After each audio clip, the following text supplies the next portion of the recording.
My name is Claire Whitman. I'm 31, and I never expected my parents to skip my company launch because my sister had a book club night. If you've ever felt overlooked or betrayed by your own family, leave a comment and tell me where you're watching from. Like this video and subscribe for more stories like this. It was a Friday in May, the biggest day of my life. My tech startup, something I'd built from the ground up, quietly, after years of rejection, was finally going public. Investors, press, partners, even my old college mentor flew in from out of state, but not my parents, and not my sister, Brooke, the golden child. She's got her book club, Mom had said when I called the week before. Maybe you could schedule it around that. Schedule my $2 million company launch around Brooke's wine and gossip night. I didn't say anything. I'd stopped arguing years ago. But when the night came and I stepped onto that stage, my hands shaking as I prepared to introduce the product, the empty front row was all I could see. 3 reserved seats with their names on the cards. Untouched. I smiled anyway. Got through the keynote. Even the Q&A. But as the crowd applauded and someone from Forbes asked for a quick interview, I saw a flash of something that cracked the entire night open. Brooke's Instagram. A picture of her holding a glass of Chardonnay with my mother and father on either side. Caption, family first. It took everything in me not to burst into laughter or tears. They hadn't just missed my launch. They chose to attend a wine night hosted by Brooke instead of standing beside me. I went home that night alone, took off my heels, sat in the dark and stared at my living room wall like it could answer the one question that kept spiraling through me. Why does she always win? Growing up, it was Brooke who got the violin lessons, the fancy art camps, the private math tutors. I was the practical one, the one who could figure things out on her own. They called it a compliment. It was code for, she's not worth the investment. Brooke changed majors 4 times, failed 2 semesters, and somehow she was still the star. Every family dinner was a parade of her creative spirit.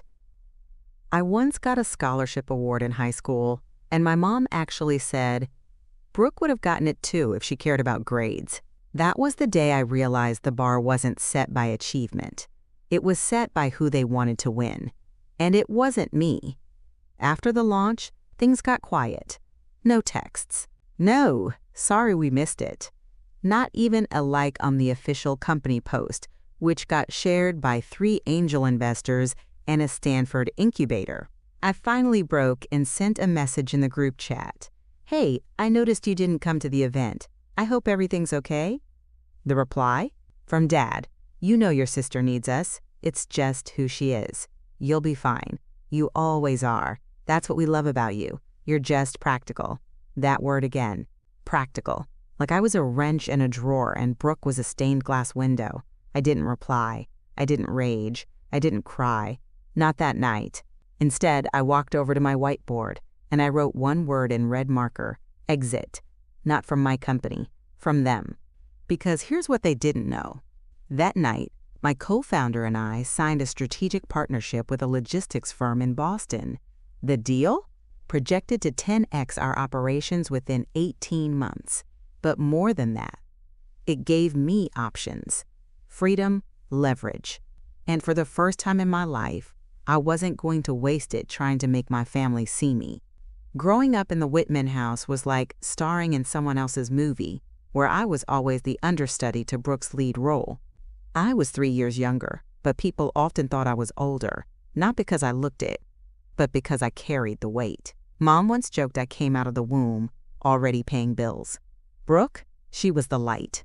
She had moods, passions, whims. I had chores, obligations. Claire doesn't mind helping, Mom would say every time she asked me to clean up after Brooke's sleepovers. She's just more grounded, Dad would add when I asked why Brooke got a car on her 16th birthday. And I didn't. I was 17 and working 2 part-time jobs to save for mine. They never noticed. There was a moment I've never told anyone about. Freshman year of high school. I made it into the regional science fair with a robotics prototype I built out of salvaged parts. It was a big deal. One of the judges was from MIT, I asked Dad if he'd drive me. He said Brooke had a volleyball match. So I took the bus. With my project on my lap, wires poking through the plastic bag I'd stuffed it in. Brooke lost her game. I placed second. When I came home and told them, Mom said, "Second place? That's great! I bet Brooke would have won if she entered." These weren't isolated moments. They were patterns. Like birthday dinners, mine were quiet, dinner-at-home affairs. Brooke's had themes, photographers, even a magician once. She got a gap-year trip to Europe after graduation. I got a set of used textbooks and a reminder that college debt was my responsibility. I used to tell myself they didn't mean it, that they were trying their best. But the truth is, their best always bent toward Brooke. In college, I worked 3 jobs to stay afloat. One of them was an overnight data entry gig. I'd send Mom pictures of me in the break room, hoping she'd say she was proud. Her replies were always the same. "Don't overdo it. You don't want to burn out." And then, Brooke's thinking of switching majors again. She's so brave for following her heart.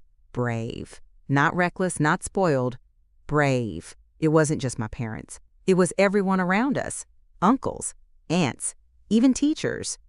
They saw the way our parents beamed when Brooke walked in, how their faces would shift when I spoke, polite, but disengaged. Once, I overheard my aunt whisper to my mother, "Claire's smart, but she's not. Magnetic like Brooke." I don't think they meant it to be cruel, but it stuck, like a stone in the bottom of my shoe. Something you learn to walk with, even when it cuts. After college, Brooke got a job through one of Dad's connections. She quit after 3 months. "I just wasn't feeling it," she said. They paid her rent for the next year. I never asked for help. I couldn't.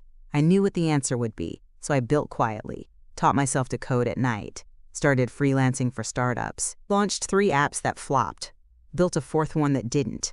That one turned into the company I launched last month, the one they didn't attend. A few days after the event, I ran into Brooke at the grocery store. She was in yoga pants, sipping a matcha latte. She hugged me like nothing happened. "You looked great on your LinkedIn post," she said. "I showed it to my book club." I nodded. "Thanks." Then she leaned in and added, "You've always been so practical." I admire that. Practical. Like I was a stapler. What none of them understood was how much that word had shaped me. It wasn't just a label, it was a limit. A ceiling they'd gently pressed down over my head for years, telling me I didn't need help, didn't need recognition, didn't need love the way Brooke did. Because I was practical, stable, durable, replaceable.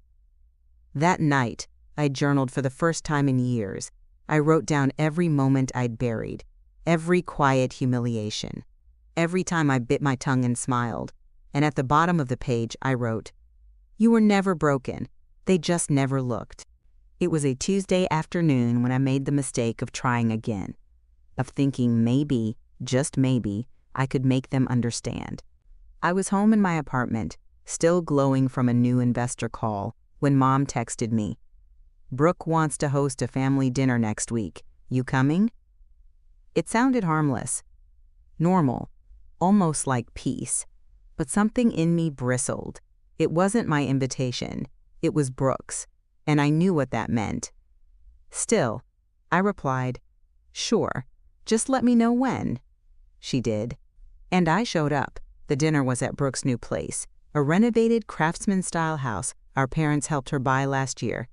I stood at the door for a second before knocking, inhaling, centering, telling myself, "You're not 17 anymore. You don't need them to clap. Just go in, smile, and leave with your dignity." Brooke opened the door, wearing a flowy jumpsuit and gold hoops. "Claire, look at you. You look so professional," she said, like it was both a compliment and a dismissal. "Hey, Brooke," Mom hugged me next. "You've been working too hard. You need to let loose. Brooke says you haven't posted in weeks."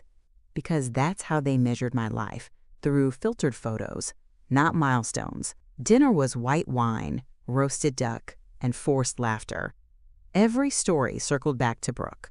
Her new interior design Instagram, her podcast, which had really found its voice, her friend who said she could be the next Joanna Gaines. I waited for one question. one acknowledgement. Just one moment where someone turned to me and said, "So Claire, tell us about your company." It never came. When I finally spoke up, halfway through dessert, I said it quietly. "I signed a $2 million Series A round last month." Silence. Then Dad, without lifting his eyes from the bowl of creme brulee, said, "Well, that's great, sweetie. But don't burn yourself out. Money's not everything." Brooke chuckled. "You've always been such a machine, Claire." That was the moment, the quiet crack that split something deep inside me. Because I realized I wasn't part of this family. Not really. I was a supporting character in Brooke, the Lifetime original. They didn't want to see me. They needed me small so they could keep worshiping her. I put down my spoon, wiped my hands, and stood. "Thanks for dinner," I said, "but I have to go." Mom frowned. So early, I met her eyes. For the record, I wasn't looking for applause, just acknowledgement. And then I left. The texts came that night. First, Mom, "Claire, don't be dramatic. We're just not as into all that startup stuff." Then Dad, "We love you, but you don't need validation from us. You're stronger than that. Be practical." And finally, Brooke, "You're so sensitive lately, I thought we were celebrating family, not spreadsheets." I didn't reply. I just deleted the chat, blocked the group, and stared at the city lights outside my window. That night I drafted a resignation letter, not from my job, from them. Not a real letter, of course. Just a note in my journal. I'm done seeking approval from people committed to misunderstanding me. It wasn't dramatic. It was quiet, resolute. The kind of decision that rewrites everything, without anyone noticing at first. Over the next few weeks, I took back my power. I stopped forwarding them updates, removed them from the team newsletter, unfollowed Brooke's social accounts. And when my company got featured in a Forbes 30 under 35 inches spotlight, I celebrated with my co-founders and investors. No family toast, no awkward silences, just the sound of people who actually saw me. Still, part of me held on to hope that they'd notice, that maybe, finally, something would click. It didn't. Instead, I got a wedding invite. For Brooke. And not a call, not a personal message, just a mass email. Join us as we celebrate the wedding of Brooke Whitman and Jason Rainey. RSVP via the link below. The kicker? They asked me to donate to the honeymoon fund in lieu of gifts. That was my final straw. Not the exclusion, not the entitlement, but the assumption that I'd still serve, that even after everything, they expected my money, my presence, my silence. I closed the email, took a breath, and made a decision that would change everything. The wedding was scheduled for mid-July, an estate vineyard outside of Napa. Everything about it screamed curated perfection, down to the branded hashtag green or shine. The RSVP deadline came and went. I didn't reply. I didn't call. I didn't donate.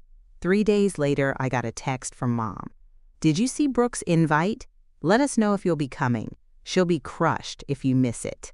I stared at that word, crushed, and almost laughed. Crushed? Like I hadn't been every time they forgot a birthday, skipped a graduation, or dismissed a dream. I didn't reply. Instead, I opened a file on my laptop labeled Phase 2, Seed Expansion. My company, Mintly, had just hit a $2 million valuation, but we weren't stopping.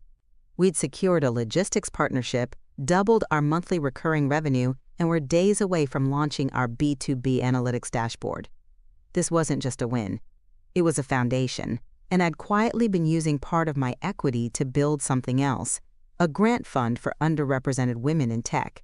We called it the Whitman Initiative. Yes, I used the name, not for them, for me, to reclaim it. The morning of Brooke's wedding, I woke up in a penthouse suite, not in Napa, but in downtown Seattle. I had a keynote speech scheduled at a major women in leadership conference.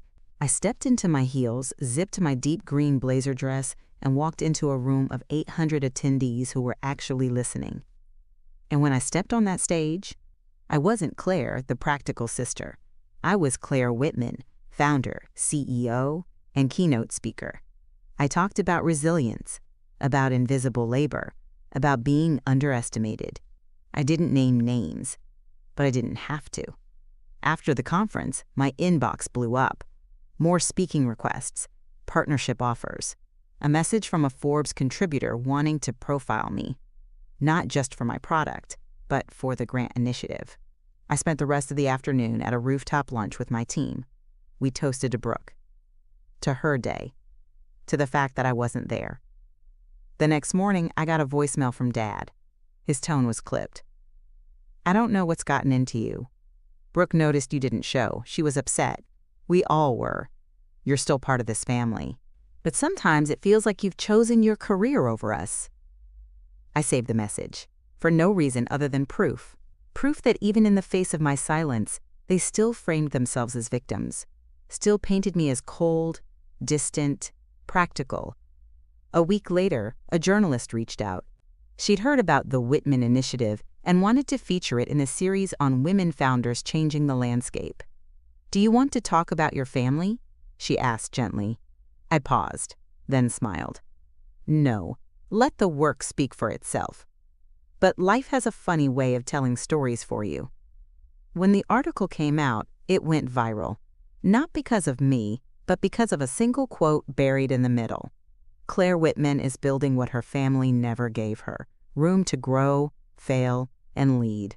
Now she's giving that gift to others. The post flooded Brooke's timeline.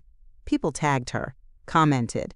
Someone even dug up an old podcast episode where she casually joked, "Claire's the one with a calculator for a heart."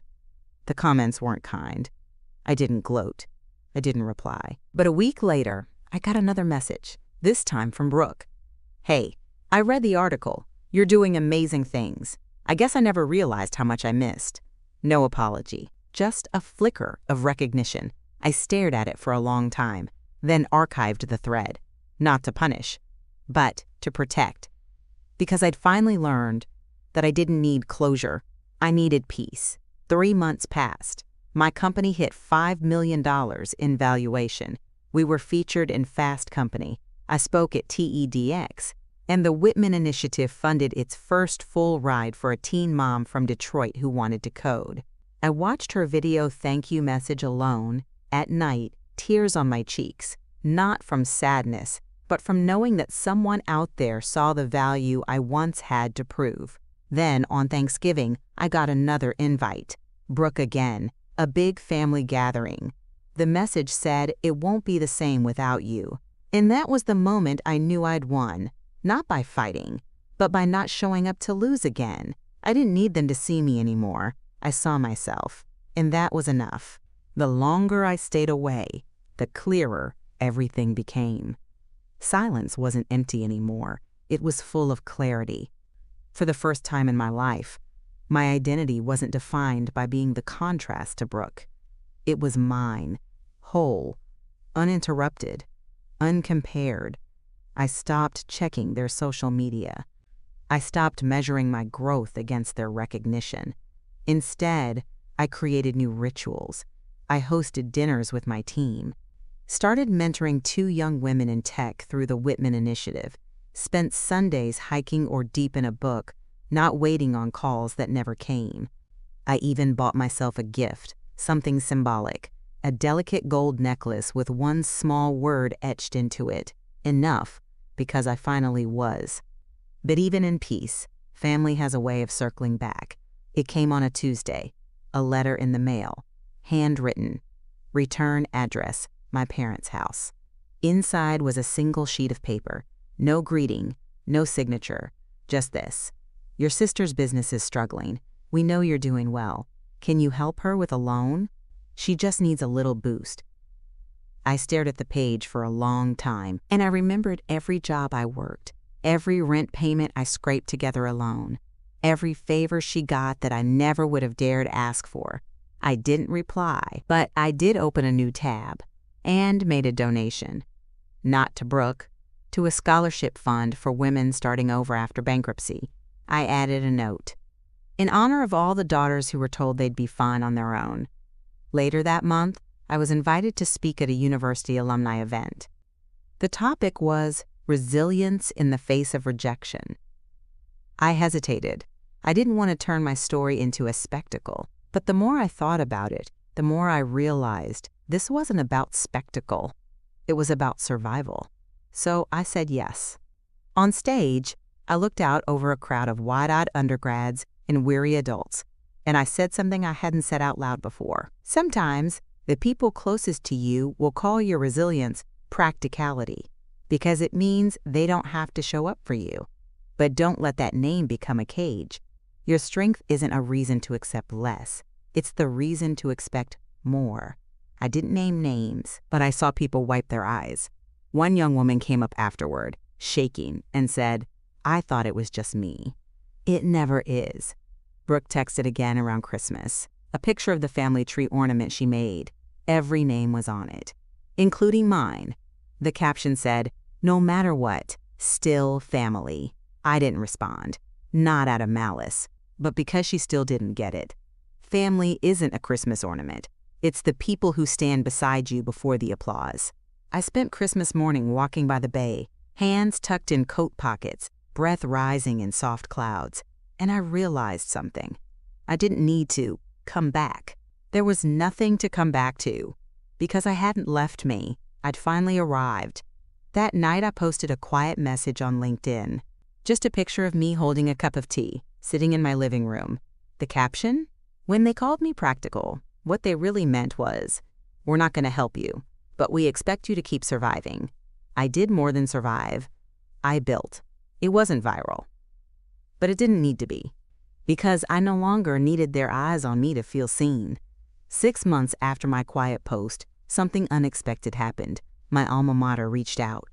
They were launching a documentary series on women in tech and wanted to feature Mentley. At first, I hesitated. Publicity had never been my goal. But the more I thought about it, the more it felt right. Not for revenge. For the girls like me who needed to see that being overlooked wasn't the end of their story. It could be the start. The filming was simple. A 2-day shoot. They interviewed my team, captured moments around the office, and asked me to sit down for a one-on-one. The producer, a soft-spoken woman in her 40s, asked me to speak freely. "Just talk like you would to your younger self," she said. So I did. I spoke about the years of being unseen, about hearing practical like it was a life sentence, about learning to dream in silence and build anyway. I didn't know the documentary would go viral. It dropped on a Thursday. By Saturday, my inbox was flooded. Messages from women who'd been called low maintenance, easy, reliable, and slowly disappeared beneath those labels. Messages that began with "thank you" and ended with "me too." Even men reached out. Brothers of golden children, sons of perfectionist mothers. People who had been reduced to support beams and finally saw themselves reflected in someone else's survival. My story wasn't just a feature. It was a mirror. And it changed things. Not just publicly, but quietly too. I got a handwritten letter from my high school robotics teacher. He'd seen the documentary. Said he remembered my project. That he'd always wondered what became of me. He ended the note with, "Some people get attention, others earn it. You did both." A week later, a major VC firm reached out. They wanted to fund the next phase of Mentley at a $12 million valuation. It wasn't just a win, it was an arrival. And when the offer closed, I knew exactly what I wanted to do. I bought a building, a 3-story space in downtown Oakland. The ground floor would house our new HQ. The second floor, a tech hub for young women in underserved communities. The third, a mentorship center named after my late grandmother, the only woman in my family who ever told me I was enough as I was. I invited no family to the launch, no Brooke, no parents, just the people who had stood beside me when I was just a girl with a laptop, $600 and a dream nobody cared to ask about. The night before the ribbon cutting, I stood alone in the space, the lights dim, the walls still bare, and I thought about that word, practical, how it was once a dismissal, a cage. Now, it was a foundation, because yes, I was practical enough to survive a family that needed me small, and strategic enough to build something they could never take from me. Later that week, Brooke texted again. This time, it was a photo of an article. A journalist had written a piece titled, "The Sister Who Built Her Own Legacy, Claire Whitman, and the Power of Quiet Resilience." Her message read, "I don't know how we got so far apart, but I'm proud of you, truly." I didn't reply, because pride was never the problem. Presence was, and I had learned not to confuse the two. The next time someone called me practical, it was a young founder I was mentoring. She said it like a compliment. "You're so grounded. It's inspiring." And I smiled, because now I understood the difference. Spring came early the following year, and with it, an invitation I didn't expect. The same university that filmed my documentary asked me to deliver the commencement address. I sat with it for days. I'd never imagined myself as the voice someone else would need at their turning point. But I said yes, not for the applause, for the version of me who once sat in that crowd. Tense, unsure, invisible. The morning of the ceremony, I walked to the podium in a tailored suit. No jewelry, no family name stitched into a program. Just me, the practical one. And when I spoke, I didn't tell a sob story. I told the truth. You might leave this place and realize that not everyone will clap for you. Sometimes the silence will be deafening, especially from the people you wanted to hear most. But don't let the silence become your script. Write your own. Build anyway. There was a moment of stillness when I finished, and then a standing ovation, not loud, not frenzied, but deep, earnest, like something sacred had passed between us. Afterward, as I stepped off stage, a girl approached me. She looked about 20, with shy eyes and shaking hands. "You made me feel like I'm not crazy," she whispered. "My family says I expect too much when I ask to be seen." I didn't say anything for a second. Then I hugged her and whispered back, "You don't expect too much, they're just giving too little." I went home that night and lit a candle, sat by the window, and finally allowed myself to feel the full weight of the life I'd built, not in spite of what I lost, but because I stopped waiting for it to be given. I reclaimed it.